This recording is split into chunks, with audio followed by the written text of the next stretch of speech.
guys, welcome to my channel Soumya's Book Station. I'm Soumya. If you like my videos, please like and share them and subscribe to my channel. In today's video, I am going to talk about a book that a lot of you asked me to review, and that book is none other than The Rise of Sivagami by Anand Neelakantan. This is the first book in the Bahubali Before the Beginning series. So let's get started. Guys, this is the first book that I have read by Anand Neelakantan. I actually have another book by him lying unread on my bookshelf. That book is Ajaya Roll of the Dice. I wanted to read this book before I read that because it's relatively new, and also I've been hearing so many things about it. So I'll just tell you what I felt. So guys, this is a story which is based in the kingdom of Maheshmati, where Sivagami, when she's 5 years old, she has to witness her father being brutally killed because he was deemed a traitor. She grows up harboring hatred for the kingdom that killed her father. So till the age of 17, she lives with her uncle, who is her father's very dear friend, and he treats her like his own daughter. But nobody can fill the gap that her father left in her life, and she misses him sorely. Also, at 17 only, she comes across a manuscript which is written in an old and rare language that a lot of people do not know about, and it's kind of a forgotten language. That manuscript can either prove the innocence of her father, or it can soil his reputation even further.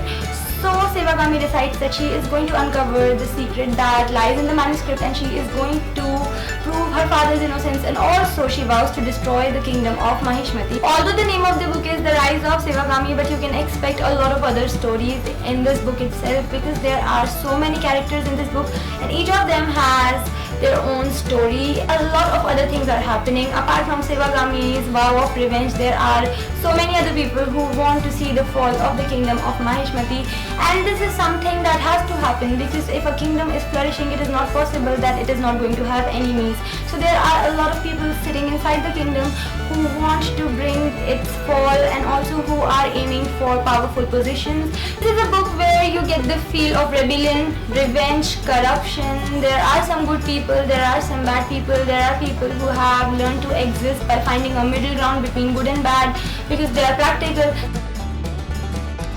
This book has a vast variety of characters, so I'm going to talk about the ones that I felt were the most striking. Sivagami is a 17-year-old girl who is very brave, and she has a very strong mind that she has a purpose and she wants to accomplish it. Sivagami is of that mindset that she is biding her time, and the time when it will be right, she is going to strike and she is going to complete her vow. As a person, she is a nice person, she is a nice human being, she treats people fairly around her, and one thing about her I like, she is a trained warrior, so you cannot bring her down easily. She is that kind of a person whom you would not like to mess or meddle with. That is the aura that Sivagami gives out. Katappa is the personal slave of the elder prince of Maheshmati. Katappa has very set principles that he as a slave has to obey his master, he has to bow down to his master no matter how unfairly his master treats him. He is always proud to follow this tradition of slavery. And where Katappa, though he has a conscience, but these mindsets that he has been harboring since he was a young boy are so deep-rooted that he is always kind of ignorant of the unjust treatment that he is always subjected to by his master. Skandadasa, who is the Upapradhan of the kingdom of Maheshmati, he is extremely honest and he wants to do the best for the people of Maheshmati. There are many noblemen around him who resent his position as an Upapradhan because they feel that he doesn't deserve that position, as he comes from a caste which is the lowest in the society. Patarya, who is a nobleman who can do anything for the sake of power and money. He is cunning and shrewd and corrupt to the core. Apart from him, there are a few tribes who are secret warriors who want to bring the kingdom of Maheshmati down because they believe that Maheshmati stands for everything that is evil, and they really have justified reasons for that. My dominant thoughts when I started reading this book were that just bad things are happening. At least this is what I thought for the first 50 pages. Not that bad things stopped happening after that, but just like after 50 pages I kind of grew accustomed to it. Like there is one bad thing that happens, then another. Just a lot of unjust treatment being meted out to innocent people.